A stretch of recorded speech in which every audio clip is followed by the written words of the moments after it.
Hello friends, मैं सत्या वर्मा स्वागत करती हूँ आपका तक्षशिला लॉ एकेडमी अलीगंज लखनऊ में। और आज मेरा एक मन है आपसे बात करने का। चलिए कर लेती हूँ शेयर आपसे कि ये जनरल इंग्लिश का पेपर हमने आपके लिए तैयार किया है, लेकिन मुझे एक बात समझ नहीं आती कि आप लोग कितना रटोगे। उसके लिए आवश्यकता है कि आप समझो, और समझने के लिए मैं आपको क्या पढ़ाऊँ। मैं आपको टेंस पढ़ाऊँ, मैं आपको डायरेक्ट इनडायरेक्ट पढ़ाऊँ, मैं आपको एक्टिव पैसिव पढ़ाऊँ, मैं क्या पढ़ाऊँ। आप मुझे, क्योंकि कमेंट आप लिखते नहीं हो, इसलिए मुझे समझ ही नहीं आता कि मैं क्या करूँ। बस आपका पेपर देखा मैंने, जैसे पैटर्न पे आपका पेपर बना हुआ था उसी पैटर्न पे ये एक संभावित प्रश्न पत्र मैंने भी बना दिया। तो आपसे मेरी एक गुजारिश है कि कृपया आप मुझको बताएं, तो फिर मैं उसी हिसाब से आपकी क्लासेस जो है लेना शुरू करूँ। कम से कम हफ्ते में आपके टेंस हो जाएं, उसके साथ साथ जो है आपके डायरेक्ट इनडायरेक्ट हो जाएं, एक्टिव पैसिव हो जाएं, साथ ही साथ वर्ब वगैरह भी हो जाएं। तो चलिए प्रारंभ करते हैं, आप मुझको बताएंगे प्लीज़। ये है fill in the blanks with suitable word, और ये वाक्य है शी आस्क्ड मी फॉर, फिर ब्लैंक है, in ice but I could not find. और यहाँ चार ऑप्शन इसने दिए हैं: much, some, many, much, enough, some, any. और मैंने आपको एक दिन पहले भी बताया था कि आपको जब ये इस प्रकार से दो शब्द हों एक ऑप्शन में, तो आपको एक ही ऑप्शन में से दोनों शब्द चुनने पड़ेंगे। अगर आपके दिमाग में आ रहा हो कि मतलब इसका किसी एक ऑप्शन में से ये सही है और दूसरे ऑप्शन में से ये सही है, तो ऐसा नहीं है। आपको किसी एक ही विकल्प के दोनों शब्द चुनने पड़ेंगे। और इसमें जो आपका आएगा, तो यहाँ पर आना चाहिए शी आस्क्ड मी फॉर, और ये जो डी वाला आपका ऑप्शन है, ये इसका सही आंसर है। सम आइस, उसने मुझे कुछ बर्फ़ के लिए कहा, क्योंकि पहला जो वाक्य है वो है आपका काहे में, ये है अफर्मेटिव, और बाद वाला निगेटिव में है, तो इसलिए इसमें आएगा any. She asked me for some ice but I could not find any. चलिए, fill in the blanks with correct form of verb. I, और ब्लैंक है the train shunting in the yard all night every day. मतलब ये एक प्रकार से कर्ता की आदत यहाँ इसने बताई है, और इसमें चार ऑप्शन इसने दिए हैं: will be hearing, here, am hearing, was hearing. और इसमें क्योंकि दो टेंसेस में कर्ता की आदत प्रकट होती है, एक तो होती है पास्ट टेंस में, जब भूतकाल में हम कोई काम करते रहे हों निरंतर, तो वो, और एक प्रेजेंट टेंस में, जैसे आपने पढ़ा होगा ना कि कुत्ते भौंका करते हैं, तो ये प्रेजेंट इंडेफिनिट टेंस का वाक्य है। तो ये वाक्य भी प्रेजेंट इंडेफिनिट टेंस का ही है, और आई के साथ लगती है वर्ब की फर्स्ट फॉर्म, तो यहाँ पर लगेगा आपका here. I hear the train shunting in the yard all night every day. अगर यहाँ किसी वजह से ये होता आपका लास्ट ईयर होता या कोई और भूतकाल का कोई समय होता, तो यहाँ पर हम लगाते यूज्ड टू हियर, सुना करता था, लेकिन सुनता हूँ, आई हियर। चलिए आगे चलते हैं। Choose the correct sentence of indirect speech, और वाक्य है the tourist said I met many persons of repute. और ये इसमें चार ऑप्शन है इसके भी। The tourist said that he met many person of repute. इसमें तो गलत, आपको पता लग गया होगा कि मैनी के साथ पर्सन नहीं आएगा, मैनी के साथ पर्सन्स आएगा, तो ये तो वैसे ही गलत है। The tourist said that he had met many persons of repute. तीसरा है the tourist said that he has met many persons of repute. और डी है the tourist said that he is meeting many persons of repute. और जैसे कि आपने इसको पहले से ही समझ लिया होगा कि जो आपका डायरेक्ट स्पीच में मतलब जो सेंटेंस है आपका ये है I met many persons of repute, और सेंटेंस है आपका पास्ट इंडेफिनिट टेंस का। और जब आपका रिपोर्टेड स्पीच मतलब कोमास के अंदर जो डायरेक्ट स्पीच है वो यदि पास्ट इंडेफिनिट में होगा तो, और उसकी पैसिव इनडायरेक्ट आपको बनानी है, तो उसको इनडायरेक्ट बनाते समय हम उसको चेंज करेंगे पास्ट परफेक्ट में। इसलिए ये बनेगा, ये तीसरा वाला जो आपका दूसरा बी जो ऑप्शन है आपका वो सही है। The tourist said that he had many persons of repute. पहले वाले में मैनी के साथ पर्सन लगाया है, गलत है। सी जो विकल्प है वो क्योंकि हैज़ लगा है तो ये प्रेजेंट परफेक्ट है, तो ये गलत है। और जो डी है वो प्रेजेंट कॉन्टिन्यूअस टेंस में है, तो इसलिए वो भी गलत है, क्योंकि पास्ट इंडेफिनिट का जो हमें इनडायरेक्ट बनाना होता है तो रिपोर्टेड वर्ब को हम हमेशा ही गाय में चेंज करते हैं, पास्ट इंडेफिनिट को पास्ट परफेक्ट में। हेड लगाया, वर्ब की थर्ड फॉर्म लगाई और कोमाज हटाए, साथ ही साथ दैट कंजंक्शन से उसको जोड़ा। The tourist said that he had met many persons of repute. अब आप समझ रहे होंगे ना ये रिप्यूट, पर्सन्स ऑफ रिप्यूट से क्या मतलब है, प्रतिष्ठित व्यक्ति। चलिए, fill in the blank with suitable word. There must be someone on the roof, और ब्लैंक है बीच में, I hear the footsteps, और उसमें 4 ऑप्शन दिए हैं, अनलेस, बिफोर, व्हेन, फॉर। और इसमें आप समझ सकते हैं कि इसमें व्हेन आएगा, है ना, क्योंकि छत पर कोई था अवश्य। क्यों था? When I hear the foot step, जब मैंने क्या सुने, पैरों की पदचाप सुनाई दी मुझे। नेक्स्ट है, और ये बहुत ही आसान है, fill in the blank with correct word. In some countries you can have more, और ये पहला है wives, मतलब इसका उच्चारण तो वाइव्स होगा लेकिन इसकी स्पेलिंग गलत है। वाइफ, मोर के साथ वाइफ नहीं लगेगा, वाइफ्स होता ही नहीं है, और ये वाइव्स, ये डी वाला जो है वाइव्स। कुछ देशों में आप एक से अधिक पत्नियां रख सकते हैं। वाइव्स, WIVES, क्योंकि जिसके अंत में F और E आया हो तो वहाँ पर F को V हो जाता है प्लूरल बनाते समय। चलिए, नेक्स्ट है, complete the sentence with the most appropriate phrasal verb.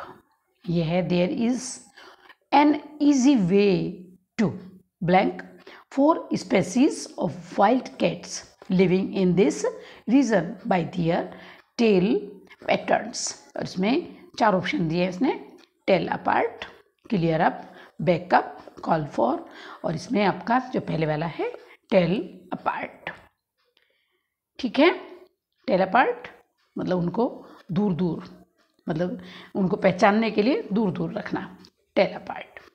Choose the right meaning of idiom, और ये बहुत ही आसान सा है, a drop in the bucket. पहला है अ वेरी माइल्ड पनिशमेंट, नहीं। समथिंग गुड, ये भी नहीं। टू अवॉइड टॉकिंग, ये भी नहीं। A very small part of something big, ये इस ईडियम को आप ये समझ सकते हैं कि जैसे आपके हिंदी में है ना कि ऊँट के मुंह में जीरा, मतलब बहुत, जहाँ बहुत की आवश्यकता हो वहाँ कुछ, बहुत ही थोड़ा हमारे पास हो, तब उसको कहते हैं अ drop in the bucket. Drop बूंद, इन द बकेट बाल्टी में, भाई बाल्टी में एक बूंद हो तो कुछ पता नहीं चलता, तो बहुत बड़ी आवश्यकता के लिए जब हमारे पास कुछ बहुत ही छोटा सा साधन हो तो कहते हैं ना ऊँट के मुंह में जीरा, तो वही है ये।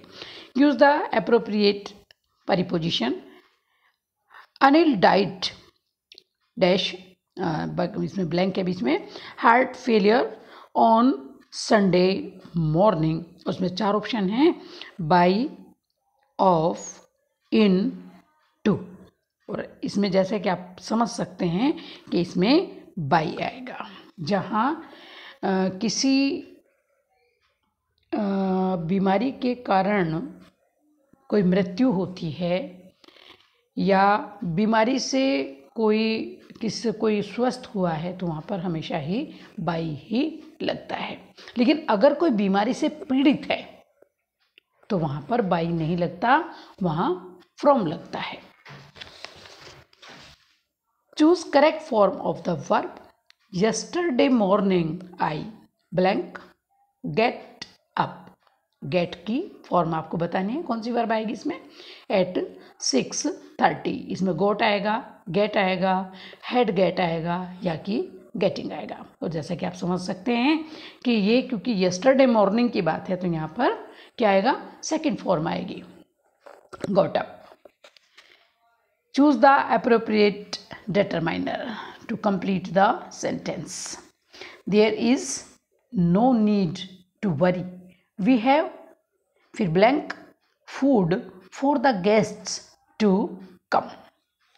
हमारे पास भोजन है आने वाले अतिथियों के लिए, क्या आएगा, ऑल आएगा, मैनी ऑफ आएगा, सम ऑफ आएगा या कि प्लेंटी ऑफ आएगा। और यहाँ पर आएगा प्लेंटी ऑफ, क्योंकि जो ये फूड मतलब जो नाउन है वो ये अनकाउंटेबल है, इसको गिना नहीं जा सकता। भोजन प्लेंटी ऑफ, ठीक, पर्याप्त मात्रा में, काफ़ी सारा। Choose the correct alternative that expresses the past perfect tense. इसमें आपको पास्ट परफेक्ट टेंस बताना है। कौन सा है पास्ट परफेक्ट? पहला है she has completed her work, ये कौन सा है, ये प्रेजेंट परफेक्ट है। She will complete her work और ये फ्यूचर इंडेफिनिट है। She had completed her work और यही आपके प्रश्न का उत्तर है।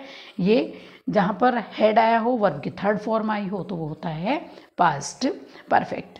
शी कंप्लीट्स हर वर्क, ये हो गया प्रेजेंट इंडेफिनिट में, ठीक है। Choose the correct answer. Students will wear winter dress. इसको क्या बनाना है, मैं लिखना भूल गई हूँ, इसकी पैसिव बनानी है। और जैसा कि आप इसमें देख सकते हैं, student will wear winter dress, और जो विंटर ड्रेस है वो आपकी है क्या, वो है आपका ऑब्जेक्ट। तो ऑब्जेक्ट को आपको सब्जेक्ट बनाना है। और ये पहला जो ऑप्शन है, dress will be worn in winter by students, ये गलत है।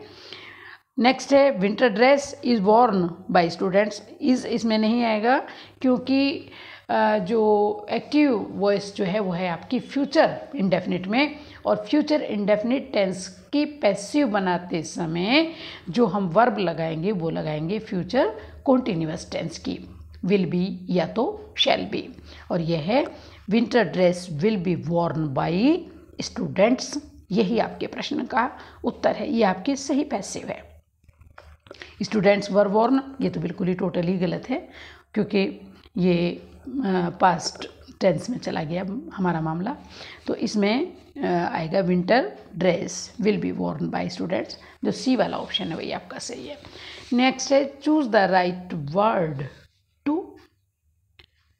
और ये मैंने क्यों छोड़ा भाई, क्या आना चाहिए थे यहाँ पे, टू कंप्लीट आता या जो भी कुछ आता, चलो खैर छोड़ो। आई और बीच में ब्लैंक है, leave the meeting early yesterday as I was not feeling well, और इसमें आया have to, should, could, had to. और जैसे कि आप समझ रहे हैं यहाँ पर आया है अर्ली येस्टरडे, तो इसमें आएगा हैड टू, मुझे मीटिंग छोड़नी पड़ी।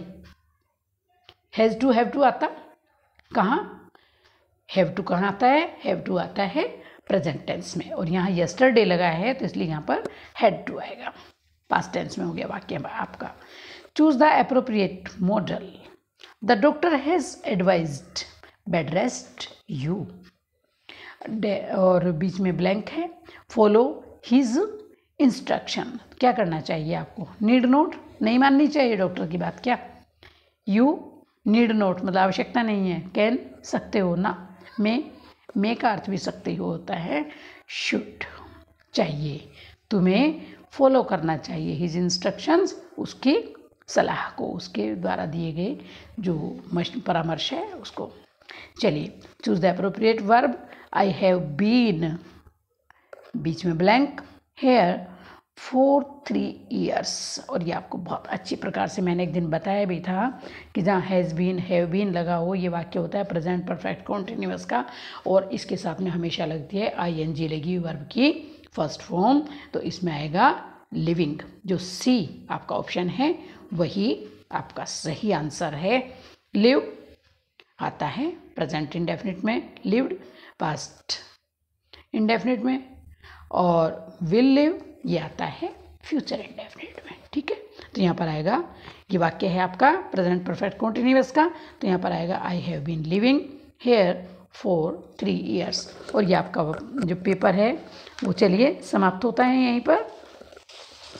और मैंने जैसा कि आपको पहले ही बताया है, आप मुझको बताइएगा, ठीक, क्योंकि मुझे समझ नहीं आता कि मैं आपको क्या पढ़ाऊँ, और इतना आप किस तरह रटेंगे ये भी मुझे समझ नहीं आता। चलिए, तो आप मुझको बताएंगे, और मैंने जैसा कि एक दिन आपको कहा भी तक, मैं तो आपके अनुसार ही चलती हूँ। जैसा आप कहते हैं भाई आप दिन को रात कहो, तो हम तो रात ही बोलना शुरू कर देंगे। ठीक है, तो चलिए, आपके लिए बहुत सारी शुभकामनाएं। धन्यवाद।